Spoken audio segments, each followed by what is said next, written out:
अस्सलाम वालेकुम, welcome to साज स्किल्स इंस्टीट्यूट। आज हमने आयनिक बॉन्ड के बारे में पढ़ना है। तो आयनिक बॉन्ड कैसे बनता है? A bond that is formed by the complete transfer of electron from one atom to another atom. दो एटम्स के दरमियान एक ऐसा बॉन्ड जिसमें इलेक्ट्रॉन जो है वो एक एटम से दूसरे एटम में कंप्लीटली तौर पर ट्रांसफर हो जाता है। जैसे कि अगर हम इलेक्ट्रॉनिक कॉन्फ़िगरेशन से इसको समझने की कोशिश करते हैं कि जो सोडियम होता है उसमें 11 इलेक्ट्रॉन होते हैं।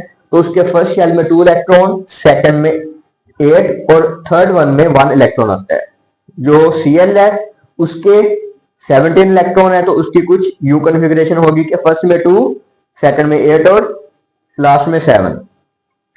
फर्स्ट क्या होता है कि जो सोडियम है वो अपना इलेक्ट्रॉन लूज करता है और जो एटम इलेक्ट्रॉन लूज करता है उसके ऊपर फिर पॉजिटिव चार्ज आ जाता है।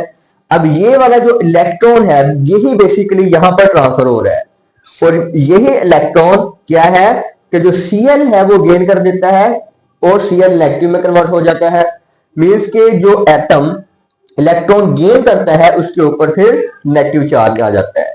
और यही जो ऑपोजिटली चार्ज आयंस बने हैं, मींस के एक को हमने कैटायन बोले जिसके ऊपर पॉजिटिव चार्ज है और एक एनायन जिसके ऊपर नेगेटिव चार्ज है। ये ऑपोजिटली चार्ज आयंस आपस में एक strong electrostatic force of attraction के साथ जुड़ जाते हैं, बॉन्ड बना देते हैं। तो उसी बॉन्ड को हम आयनिक बॉन्ड का नाम देते हैं।